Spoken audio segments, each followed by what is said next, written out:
আজি কেইবাটাও সিদ্ধান্ত গ্ৰহণ কৰা হৈছে। তাৰ ভিতৰতে বিত্তমন্ত্ৰী ডাঙৰীয়ানীৰ তৰফৰ পৰা আছে, তেখেতে ক'ব সেইটো, বাকী পীযুষ হাজৰিকা ডাঙৰীয়াই ক'ব।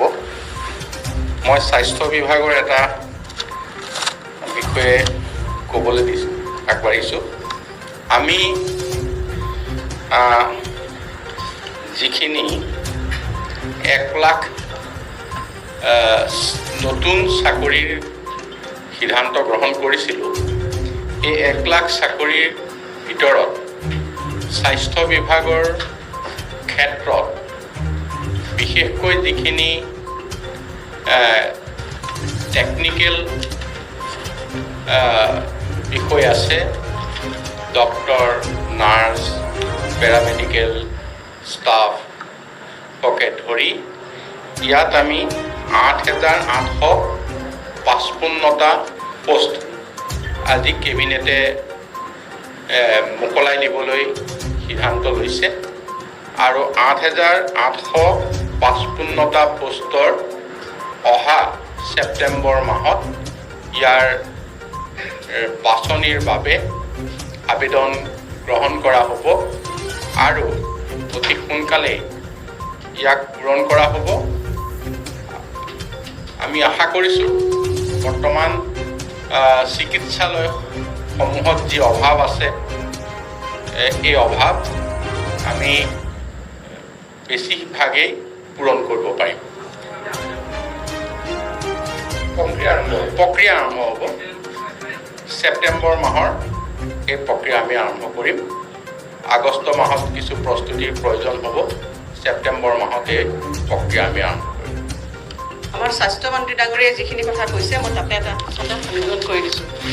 তাৰমানে কাৰণ যিখন কমিটি আমাৰ কেবিনেটে গঠন কৰি দিছে, তাত মই সভানেত্ৰী হিচাপে কাৰ্যভাৰ কামখিনি কৰি আছোঁ।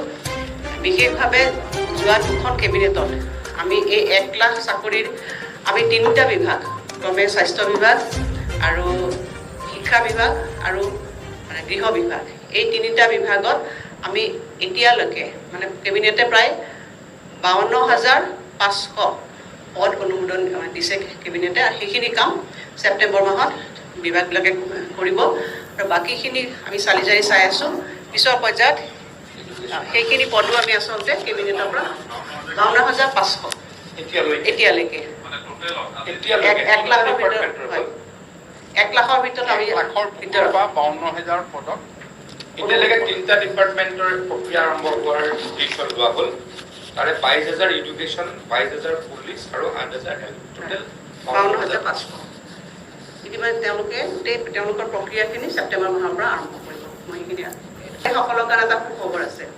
এইটো হৈছে যে আমাৰ চৰকাৰখনে সিদ্ধান্ত লৈছে যে অহা যিহেতু আমাৰ 20 তাৰিখে 3 মাহ হ'ব, এই 3 মাহত অসম চৰকাৰৰ যিখিনি কৰ্মচাৰীসকল আছে আৰু যিবিলাক ফেমিলি পেঞ্চন পাই থাকে তেওঁলোকক কাৰণে এটা আচলতে উপহাৰ আগবঢ়াব বিচাৰিছে। আৰু সেইটো হৈছে বৰ্তমান কৰ্মচাৰীসকলে ডিয়াৰনেছ এলাৱেঞ্চ বা তেওঁলোকৰ ডিয়াৰসমূহ আৰু ফেমিলি পেঞ্চনসমূহ এটা বৃদ্ধি কৰিবৰ কাৰণে সিদ্ধান্ত গ্ৰহণ কৰিছে। সেইটো হৈছে বৰ্তমানে তেওঁলোকে 17% পাই আছে আৰু 28%লৈ বৃদ্ধি কৰিবলৈ আমাৰ চৰকাৰে সিদ্ধান্ত গ্ৰহণ কৰিছে। মুঠতে 11% বৃদ্ধি হ'ব। আৰু ইয়াৰ কাৰণে আমাক মাহেকত আমাৰ কৰ্মচাৰীসকলৰ কাৰণে প্ৰায় 200 কোটি টকাৰ প্ৰয়োজন হ'ব। ইয়াৰে 140 কোটিৰ বেছি আমাৰ কৰ্মচাৰীসকলৰ কাৰণে লাগিব আৰু 55 কোটি টকাৰো বেছি পুঁজি আমাক পেঞ্চনৰ কাৰণে লাগিব আৰু বছৰেকত আমাৰ 1700 কোটি টকাৰ প্ৰয়োজন হ'ব। ক'ভিডৰ সময়ত আমাৰ কিছুমান চৰকাৰী কৰ্মচাৰী, আমাৰ ষ্টেট গভৰ্ণমেণ্ট বা চেণ্ট্ৰেল গভৰ্ণমেণ্ট, তেওঁলোকে 20/3/2020 এইখিনি সময়ৰ আগত তেওঁলোকে বিভিন্ন কাৰণত তেওঁলোকে হেডকোৱাৰ্টাৰ লিভ কৰিছিল বা অসমৰ বাহিৰলৈ গৈছিল বা বিভিন্ন কাৰণত তেওঁলোকে ঘূৰি আহিব পৰা নাছিলে। সেই পিৰিয়ডটো লিভ অফ এবচেঞ্চটো চৰকাৰে ৰেগুলেশ্যন কৰিছে আজি। এই 2টা কথাই মই আপোনালোকক অৱগত কৰিছোঁ। অন্য 2টা গুৰুত্বপূৰ্ণ সিদ্ধান্ত আজি কেবিনেটে লৈছিলে। নিবনুৱা সমস্যা সমাধানৰ কাৰণে ট্ৰেন্সপৰ্ট ডিপাৰ্টমেণ্ট আৰু স্কিল ডিপাৰ্টমেণ্টে একেলগে এটা অত্যন্ত গুৰুত্বপূৰ্ণ কাৰ্যসূচী আৰম্ভ কৰাৰ কাৰণে আজি কেবিনেটে অনুমোদন দিছে। সেইটো হৈছে প্ৰত্যেকটো সমষ্টিৰ পৰা 50জনকৈ যুৱক যুৱতীক আমি বিনামূলীয়াকৈ ড্ৰাইভিং ট্ৰেইনিং দিয়াৰ ব্যৱস্থা কৰিম। 45 দিনৰ ট্ৰেইনিং হ'ব আৰু 6600গৰাকী যুৱক যুৱতীক আমি ট্ৰেইনিং দিম যিসকলে ড্ৰাইভাৰ হ'ব খোজে। গতিকে ট্ৰেইনিঙৰ প্ৰক্ৰিয়াটো হ'ব 45 দিনৰ আৰু ট্ৰেইন লোৱাৰ পাছত আমি তেখেতলোকক একোখন লাইচেঞ্চ দিয়াৰ ব্যৱস্থা কৰিম। বহুতে লাইচেঞ্চখনৰ কাৰণে গাড়ী চলাব জানে কিন্তু ড্ৰাইভিঙত বা ড্ৰাইভাৰ হ'বলৈকে অসুবিধাত পৰে। গতিকে নিবনুৱা সমস্যা সমাধানৰ কাৰণে আমাৰ কেবিনেটে আজি এটা অন্যতম গুৰুত্বপূৰ্ণ সিদ্ধান্ত লৈছে। এটা সিদ্ধান্ত কেশৱ মহন্ত ডাঙৰীয়াই ইতিমধ্যে কৈছে যে স্বাস্থ্য বিভাগত 8000 চাকৰিৰ কাৰণে আজি অনুমোদন দিছে।